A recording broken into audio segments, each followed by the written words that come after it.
Naqueles dias, foi publicado um decreto de César Augusto, convocando toda a população do Império para recensear-se. Este, o primeiro recenseamento, foi feito quando Quirino era governador da Síria. Todos iam alistar-se, cada um à sua própria cidade. José também subiu da Galileia, da cidade de Nazaré, para a Judeia, à cidade de Davi, chamada Belém, por ser ele da casa e família de David, a fim de alistar-se com Maria, sua esposa, que estava grávida. Estando eles ali, aconteceu completarem-se-lhe os dias, e ela deu à luz o seu filho primogênito, enfaixou-o e deitou-o numa manjedoura, porque não havia lugar para eles na hospedaria. Havia naquela mesma região pastores que viviam nos campos e guardavam o seu rebanho durante as vigílias da noite. E um anjo do Senhor desceu onde eles estavam, e a glória do Senhor brilhou ao redor deles. E ficaram tomados de grande temor. O anjo, porém, disse-lhes: não temais, eis aqui vos trago boa nova de grande alegria, que o será para todo o povo. É que hoje vos nasceu, na cidade de David, o Salvador, que é Cristo, o Senhor. E isto vos servirá de sinal.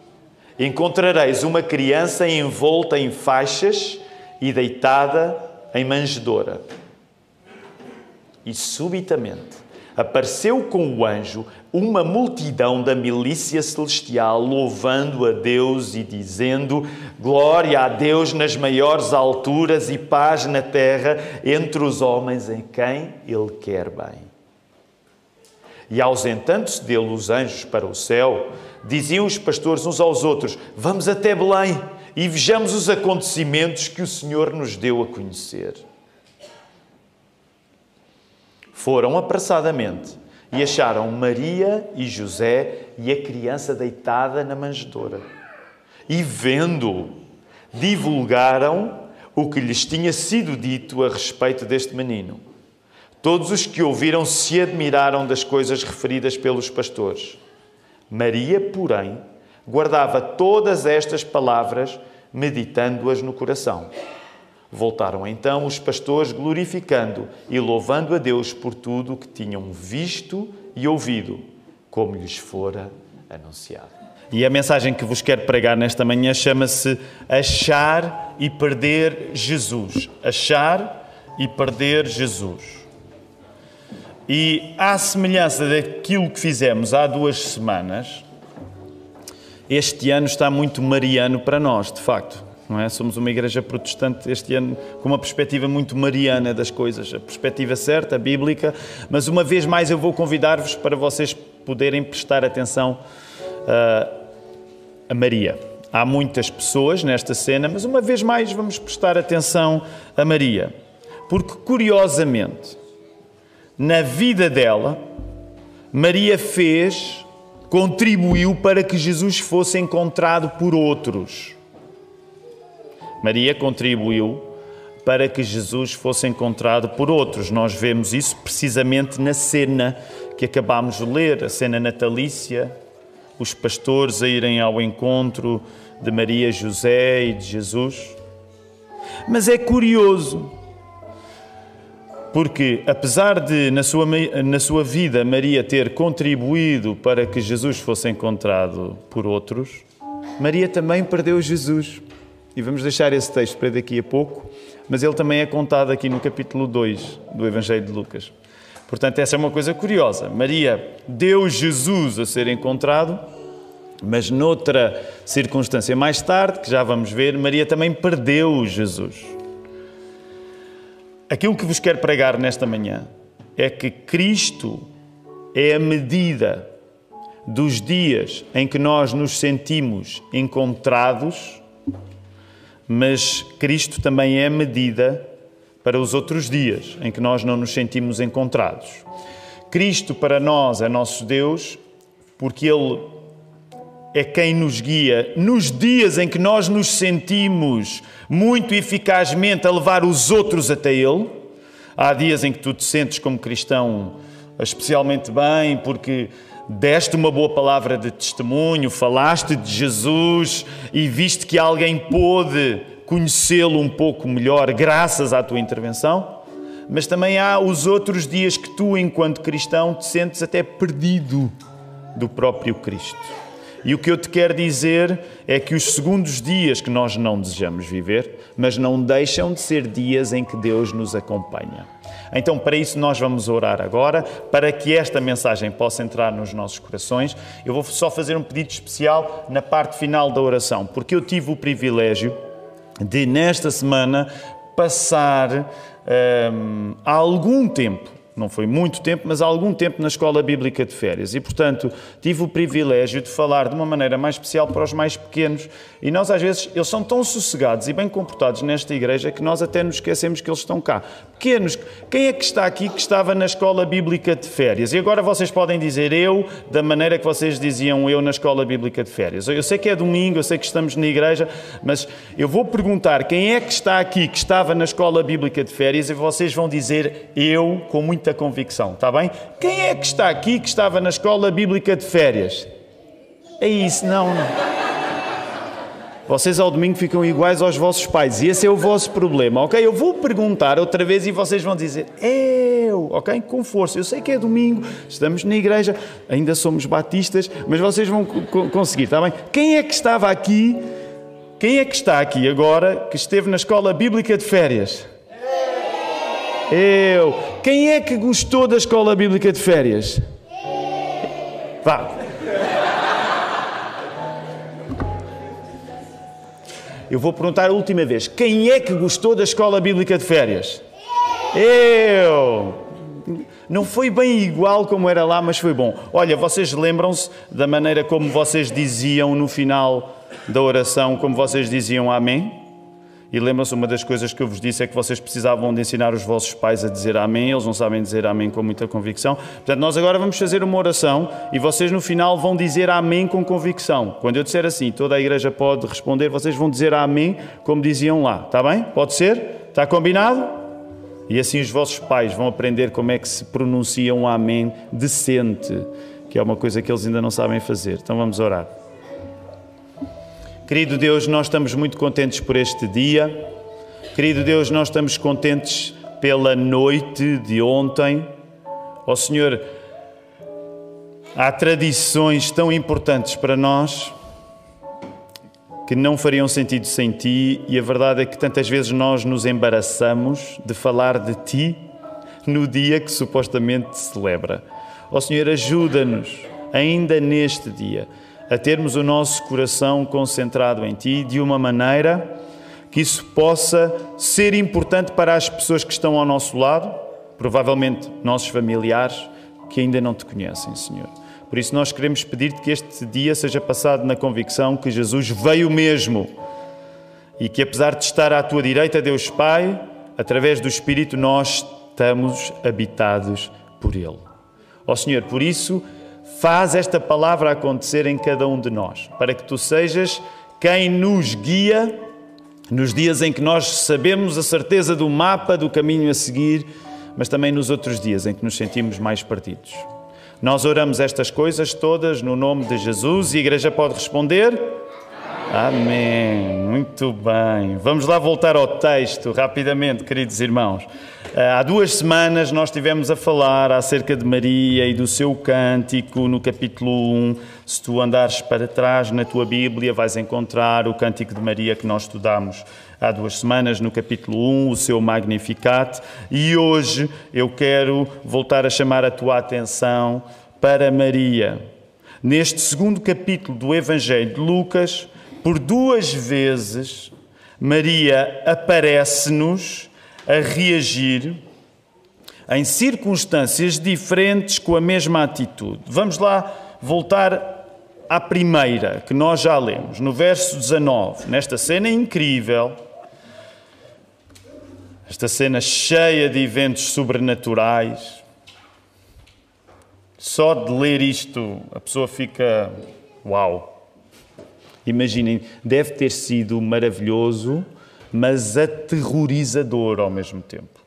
Imagina-te num mundo pré-eletricidade, no campo, na escuridão, a teres uma visão destas, de anjos. Olha aí o verso 19. Mas Maria guardava todas estas coisas, na tradução que eu tenho aqui, conferindo-as em seu coração. Mas Lucas não fica contente só com este episódio. Se tu avançares no texto, vês que a partir do verso 21, no capítulo 2 do Evangelho de Lucas, tu vais ter a cena da circuncisão e apresentação de Jesus, entre o verso 21 e o verso 24, onde aparece Simeão e Ana. E essa secção segue do verso 25 até o verso 38. E depois há um salto no tempo, já estamos a falar de um Jesus mais crescido, e há uma história especialmente bonita, que é quando Jesus se encontra no meio dos doutores. A partir do verso 39. Nós não vamos ler esse texto todo, mas eu quero que tu prestes atenção em Lucas 2, a partir do verso 39. Veio o verso 40. O menino crescia, está a falar-se de Jesus, e se fortalecia em espírito, cheio de sabedoria, e graça a Deus estava sobre ele. Olha aí o verso 41. Ora, todos os anos iam os seus pais a Jerusalém à festa da Páscoa. E tendo ele já 12 anos, para aqueles que têm 12 anos é uma idade muito especial, tendo ele já 12 anos, subiram a Jerusalém, segundo o costume do dia da festa. E regressando eles, 43, terminados aqueles dias, ficou o menino Jesus em Jerusalém, e não o souberam os seus pais. E eu sei que, como o privilégio desta igreja é também o privilégio de haver muitos pais de crianças pequenas, vocês não podem negar que quando nós lemos este texto pensamos sempre como é que é possível um pai não saber onde é que está o filho. É para também vocês verem, pensando na chamada família sagrada, que talvez nós vivamos hoje todos demasiado ansiosos. Se tu perderes o teu filho, não é nada que José e Maria nunca tenham feito, ok? Portanto, ainda estás ao nível de José, ainda estás ao nível de Maria. Mas o texto vai continuar, para muito espanto nosso. Verso 45. E como não o encontrassem, voltaram em Jerusalém em busca dele. Provavelmente tu, que és pai de crianças pequenas, o máximo que já te aconteceu foi, por exemplo, no supermercado, de repente não saberes do teu filho, mas ainda assim, mesmo que fosse um grande supermercado, mesmo que fosse um hipermercado, é uma área relativamente reduzida. Alguns já tiveram experiências mais complicadas em praias, por exemplo, e na praia pode ser um pouco mais assustador, é verdade. Mas ainda assim, Maria e José conseguem valores mais altos que o teu, que é, ele está a algures em Jerusalém. Olha, saímos de Lisboa e não demos pelo nosso filho, portanto temos de voltar para encontrar o nosso filho, a nossa filha, em Lisboa. Portanto, são estes os valores bíblicos na educação de José e Maria. E repara aí, verso 46. E aconteceu que passados 3 dias... Sabem porque é que a vossa vida é tão triste? Porque vocês não leem a Bíblia, porque a Bíblia tem muita graça. Imagina, quanto tempo... Rápido, nós não podemos demorar muito, eu sei que há almoços para tratar, mas qual foi o tempo máximo que vocês passaram à procura dos vossos filhos? 20 segundos, ok, 20 segundos. Quem é que passou mais tempo à procura de um filho? Quem dá mais do que 20 segundos? Qual foi o tempo máximo que alguém... 5 minutos... E a CPCJ já não pode saber disso, não é? 5 minutos para a família Silva. Nós podíamos continuar, vamos parar aqui. A Bíblia tem graça. 3 dias. Dá vontade de perguntar como é que José e Maria se deitavam à noite, não sabendo do seu filho. Não interessa, essas perguntas nós vamos saber quando chegarmos lá à presença deles e pudermos perguntar, certamente eles vão dar algumas explicações. A coisa interessante é esta, ok? Passados 3 dias o acharam no templo, assentado no meio dos doutores, ouvindo-os e interrogando-os. 12 anos, Jesus. E todos os que o ouviam admiravam a sua inteligência e respostas. E quando o viram, maravilharam-se. Lembra-te que a palavra maravilhar-se pode ter um sentido positivo, mas pode ter um sentido negativo. E aqui, apesar do texto não elaborar muito, eu acredito que o que pode estar em causa no coração de José e Maria não foi, quando ouviram Jesus a falar teologia, dizer ao seu filho: uau, que respostas tão acertadas, Jesus. Nós sabemos que Jesus nunca pecou. Mas eu acredito que naquela hora o maravilhamento de José e Maria estivesse relacionado com o facto de onde é que tu te meteste, Jesus. Menino Jesus. E então reparem, olhem o que diz a sua mãe. Filho, por que fizeste assim para connosco? Eis que teu pai e eu, ansiosos, te procurávamos. E ele lhes disse, por que é que me procuráveis? Ora, aqui está uma resposta que nós não podemos dar aos nossos pais. Só Jesus podia dar esta resposta, está bem? Portanto, quando vocês se perderem e os vossos pais vos acharem, não se armem em bíblicos. Por que é que me procuravas? Só Jesus pode dizer isso com razão. Mas repara, não sabeis, vai dizer Jesus, que me convém tratar dos negócios do meu pai? E eles não compreenderam as palavras que lhes dizia. E desceu com eles e foi para Nazaré, e era-lhes sujeito. Ou em algumas traduções podem encontrar a palavra submisso. Agora repara o que é dito aqui, porque era aqui que eu queria que nós pudéssemos chegar ao verso 51. E sua mãe, Maria, guardava no seu coração todas estas coisas. No capítulo 2, por 2 vezes, Maria aparece a guardar no seu coração aquilo que acontece. E eu creio que nós podemos dizer de uma maneira categórica que Maria é um exemplo, porque em circunstâncias bem diferentes, ela mantém a mesma atitude. Em circunstâncias bem diferentes, Maria mantém a mesma atitude. E essa atitude é guardar as palavras de Deus no coração. Maria guarda as palavras de Deus quando Cristo é encontrado pelos pastores, no verso 16.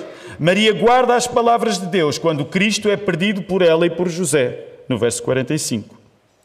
Maria guarda as palavras de Deus no coração quando ela é veículo para dar Deus aos outros, neste caso os pastores, encontram Deus ao encontrarem Maria. E Maria guarda as palavras de Deus no coração quando ela é quem aparentemente o perde. Neste caso em Jerusalém.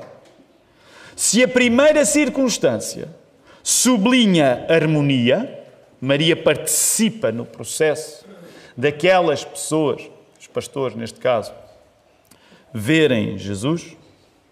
Na segunda circunstância, como notam os comentadores bíblicos pelo desenrolar daquilo que está a acontecer, não é de uma circunstância de harmonia de que falamos. Guardar as palavras de Deus no coração é uma tarefa para todos os tempos. Aqueles tempos em que nos achamos achados e aqueles tempos em que nos achamos perdidos. Eu gostava que tu pensasses acerca disso. Essa frase está aí agora. Força. Próxima.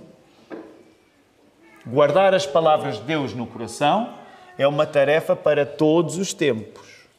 Os tempos em que tu te achas achado, deixa-me usar esta redundância, mas os tempos em que tu te consideras perdido. A nossa tendência é nós acharmos que eu guardar a palavra de Deus é aquilo que acontece quando está tudo bem. Mas o que eu quero nesta manhã pregar, com a Bíblia aberta, é que guardar a palavra de Deus é o que acontece quando está tudo mal também. Maria assim fez.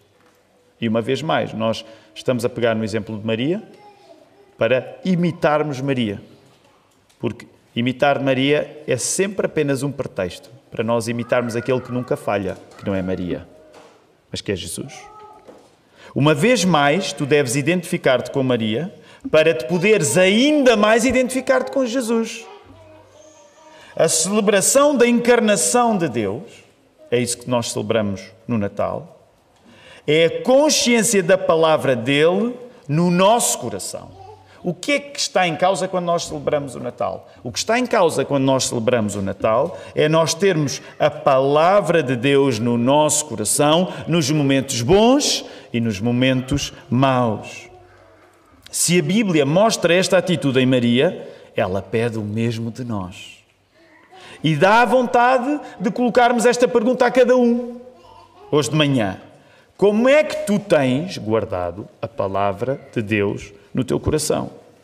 Como é que a palavra de Deus tem servido para ti como um leme nos momentos em que o mar está calmo, mas nos momentos em que o mar está revolto? E sabes, hoje é a última vez É o último domingo que nós estamos juntos, o último domingo que nós estamos juntos antes do Ano Novo. Se Deus quiser, próximo domingo não esqueçam, nós vamos usar esta mesma organização, portanto haverá apenas um serviço de culto, não haverá escola dominical, às 11, vamos voltar a repetir como estamos a fazer hoje. E hoje, de certa maneira, podemos estar mais inclinados para fazer uma certa retrospectiva no ano 2022. E por isso mesmo eu gostava que tu, ao olhares para trás para o ano que tu tiveste, pudesses perguntar-te isto, perspectivando o ano seguinte, 2023. Como é que tu tens guardado a palavra de Deus no teu coração e como é que ela tem servido de leme para as águas pacíficas e para as águas revoltas? E muito rapidamente, deixa-me dizer como é que isto funciona na prática. Como é que nós podemos explorar esta ideia de guardar a palavra de Deus no nosso coração? Nós acreditamos que guardar a palavra de Deus no nosso coração é um jeito de termos Deus connosco. Repara, é muito curioso na história de Maria, e claro que há semelhanças que nós podemos encontrar com as circunstâncias da vida de Maria, com as nossas próprias circunstâncias, e há coisas completamente diferentes, porque a única mãe de Jesus foi Maria, e mais ninguém vai estar nesse papel. Mas há coisas que eu gostava que tu pensasses, porque Maria, que está a viver pessoalmente aquelas circunstâncias arrebatadoras, incríveis, assustadoras, ela aparece no seu lugar como um exemplo por guardar estas coisas todas. O que nos chama um aspecto interessante. Não basta viver as circunstâncias. Já pensaste nisso? Maria está a ser um exemplo não apenas porque ela viveu as circunstâncias. Maria está a ser um exemplo porque, vivendo circunstâncias, umas mais assim, outras mais assado, ela é um exemplo de guardar as coisas no seu coração. E sabes, uma das coisas que não nos ajuda a compreender o que está em causa é que hoje, quando nós ouvimos a palavra coração, nós temos um hábito que não era o hábito dos judeus. A nossa tendência, quando ouvimos a palavra coração, é achar que o coração é o lugar das emoções. A cabeça é o lugar das reflexões. Para pensar, nós usamos a cabeça, para sentir, nós usamos o coração. Ora, apesar do coração ser muito usado na Bíblia, apesar da cabeça ser muito usada na Bíblia, um judeu não pensava exatamente assim. Ele pensava no coração também como o lugar onde nós usamos a cabeça, onde nós patrocinamos as próprias vontades que temos a partir daquilo que nós compreendemos. Só para teres uma ideia, e não vamos assim muito fundo, mas só para teres a ideia, por exemplo, da palavra no grego que é usada no verso 19. Vai ao verso 19. Portanto, a primeira vez, Maria guardava todas estas coisas, conferindo-as, por exemplo, nesta tradução que eu tenho aqui. Que outras palavras têm vocês, além de conferir? Força. Meditando-as, por exemplo. Mais alguém tem outro termo? Refletia. Se reparares, é interessante, porque de facto a palavra no original, no grego, é sineterei. Sineterei dá origem à nossa palavra síntese, sintetizar. E de facto, quando ouves esta ideia, de certo modo, tu pensas numa atitude até mais intelectual. Juntar coisas, unir coisas diferentes. Que é aquilo que muitas vezes nós precisamos de fazer quando pensamos bem. Não é? Sintetizar. Pegarmos em coisas diferentes e arranjar uma maneira de encontrar um caminho comum a partir das coisas que temos. Agora salta para o verso 51. Por exemplo, eu tenho a minha tradução, a sua mãe guardava no seu coração todas estas coisas. Algum de vocês tem outra palavra além de guardar? Quem? Alguém tem outra palavra? Tudo guardar. Curiosamente, a palavra aí é dieterei, que é usado para a ideia de guardar, de acarinhar, pode ser até a ideia de guardar um tesouro. Curioso isto. Então, na primeira, a ideia de síntese, na segunda, a ideia de guardar um tesouro. A primeira atitude é uma atitude que nós diríamos mais intelectual, a segunda atitude é mais como um hábito, sublinha a vontade que nós temos. Guardar. A primeira está relacionada a uma coisa que nós diríamos mais mental, ela pensava, considerava. E a segunda, nós diríamos que é mais um reflexo de uma atitude. Ela guardava, ela acarinhava, ela, muitas vezes é usada na Bíblia a expressão entesourar, guardar como um tesouro. Para estarmos com Jesus, como Maria queria estar, precisamos de guardar as palavras dele na nossa cabeça, mantendo hábitos. Se tiveres perguntas acerca disto, nós na quinta-feira vamos voltar a este tema. Coloca-as em geral, @igrejadalapa.pt, ou se tiveres o WhatsApp dos pastores, usa, porque nós vamos desenvolver um pouco mais isto. Mas uma das coisas que eu te quero dizer, e tu já encontras ali esta frase, é que se tu queres saber o que é guardar as palavras de Deus no nosso coração, há duas coisas muito importantes. Tu guardas as palavras dele na cabeça, mantendo hábitos. Então repara o que isto quer dizer. Se tu tiveres uma perspectiva muito emocional do que é guardar a palavra de Deus, tu estás a falhar com o exemplo de Maria e com o exemplo bíblico. Guardar a palavra de Deus no coração, de certeza, é sentir as coisas com muita intensidade. Deixa-me dizer, provavelmente é sentir as coisas com muita intensidade, mas vai muito além disso. É tu guardares aqui através de hábitos. E um dos nossos problemas é que nós romantizamos a ideia de coração. Nós romantizamos a nossa própria relação com Deus. Nós achamos que as coisas que fazemos com Deus só são válidas quando o nosso coração arde. Deixa-me dizer-te, já não tens idade para esse tipo de romantizações. Nada sério na vida é construído no monopólio do teu coração a arder. Eu sou completamente a favor que o teu coração arda. Eu sou completamente a favor que o meu coração arda também. Mas uma das coisas que eu aprendo com Maria acerca de guardar a palavra de Deus no coração é que isso vai muito mais além do que o momento em que eu estou a sentir tudo muito intensamente. Maria é um exemplo porque ela guarda a palavra de Deus no seu coração e isso significa manter as coisas na cabeça, uma motivação intelectual, se tu quiseres, através de hábitos, entesourar coisas. Portanto, uma das coisas que eu te quero desafiar, pensando já num ano novo que aí vem,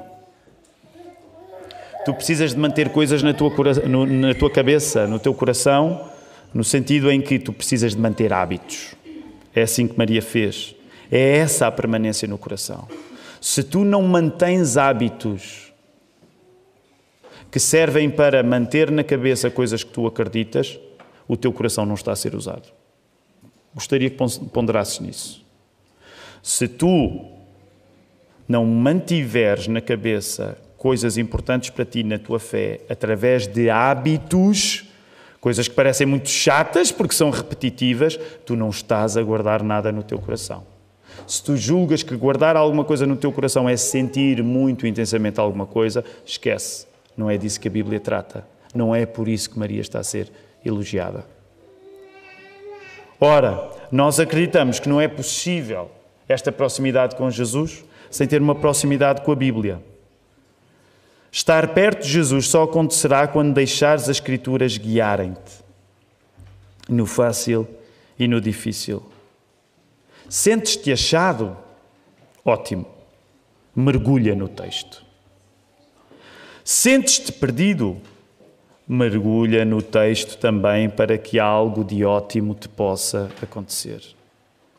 E é aqui que eu quero terminar e que gostaria que tu ponderasses seriamente acerca destas coisas. A presença de Jesus no nosso coração é tão mais real porque ela, sem dúvida, é especial quando tu sentes as coisas com muita intensidade. Graças a Deus por isso. Imagina que tu hoje, neste culto, sentes alguma coisa com intensidade. Agradece ao Senhor por isso. Ó Senhor, obrigado por este sentimento.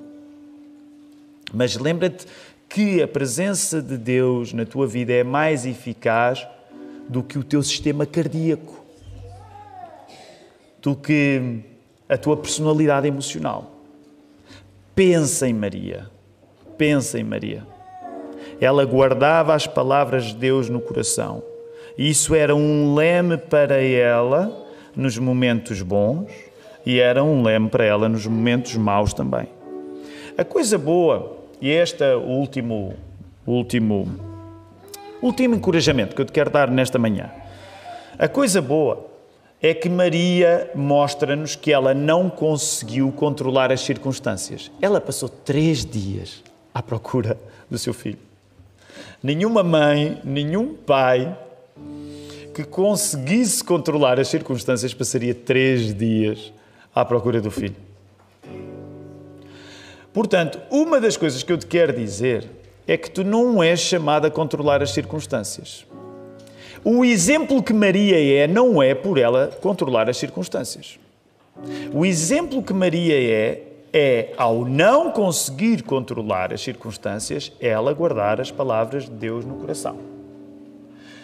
Concordarás comigo, nós investimos muito tempo da nossa vida a querermos ser exemplo por controlarmos as circunstâncias.